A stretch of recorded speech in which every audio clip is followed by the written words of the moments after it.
I mentioned to you that, going back when I was growing up, your movies to me were like, it kind of raised me, like White Fang, obviously Dead Poets Society. I was your babysitter. You were my babysitter. Yeah, you owe him. I spent a lot of time with Ethan Hawke when I was a kid. I really did.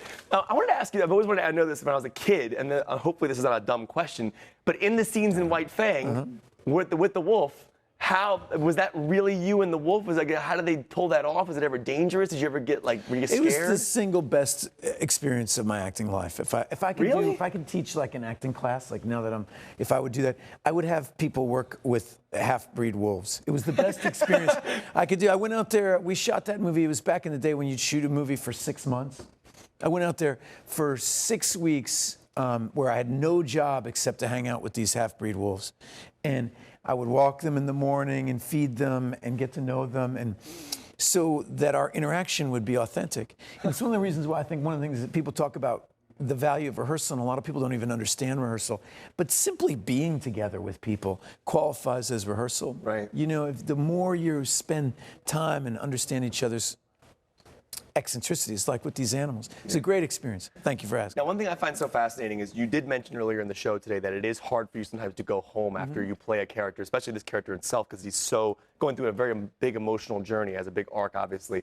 So I'm wondering, when you were shooting a movie like Boyhood, though, and you would meet up once a year for a week or so to film, how did you leave the character you were currently playing at that moment and get into back to being the father again? What's really hard for me is depression. Like characters experiencing some form of depression. I was really happy that we were shooting this movie on location, that I didn't have to be at home.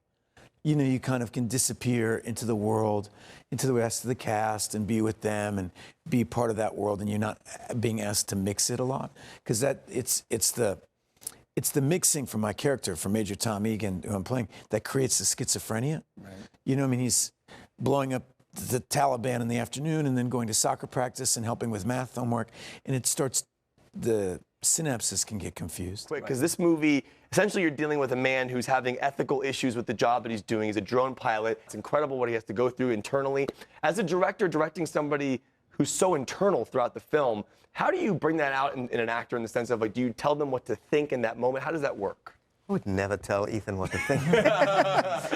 But, it is a strange, maybe challenge for Ethan because, he's very gregarious naturally, has a great facility with language. And when I called him up about this movie, I said, we won't need any of that because he plays a strong, sort of silent type. And so that was, a lot of it, a lot of scenes you have one word. Yeah. Now, walk me through how these sequences work without giving too much away, though. As you're sitting in front of that computer screen, watching what you're watching, seeing what you're seeing, in the movie, as you're filming it, do you see everything that your character's seeing, or is that added in later on? How do you know where to look? Oh, it's a combination of both things.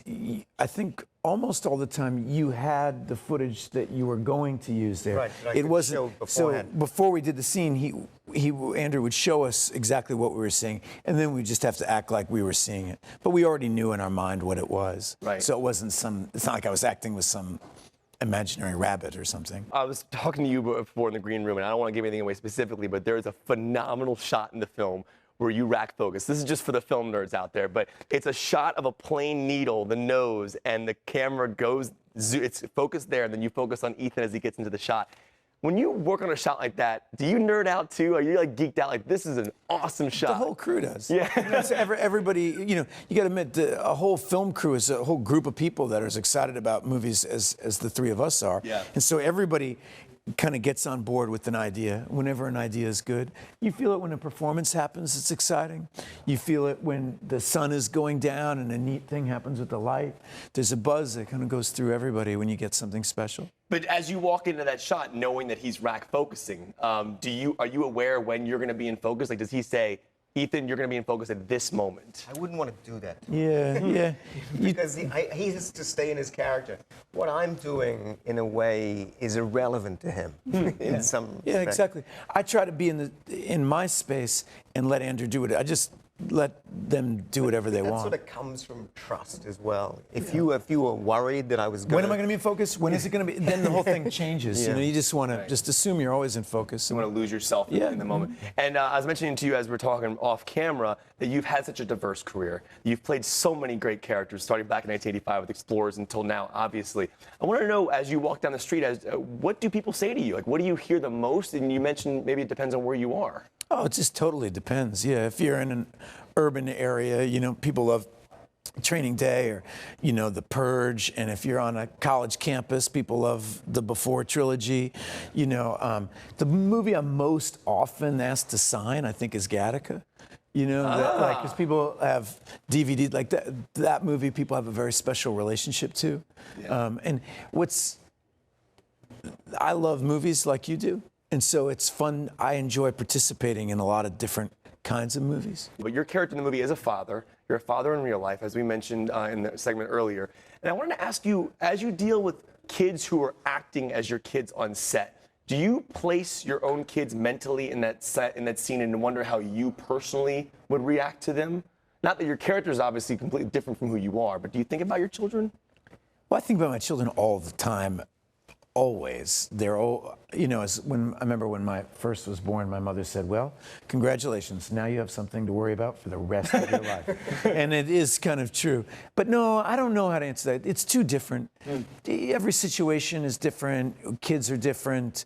Some situations that are close to my life, yes. Some situations that are not. Sometimes some kids need help relaxing. Sometimes kids are wonderful.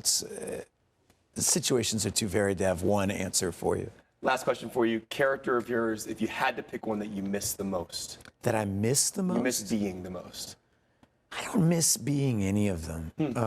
One of the best things about people have to go through their life and they make these career choices. They pick a college and they have this one. And as the life of an actor, your life is constantly changing. But maybe the best is that you can be another one. Yeah. Be another Yeah, person. that's cool. I don't know. It's so much fun. You know, I did Brooklyn's Finest and Training Day, you know, and to really study police officers and be around, it's so interesting.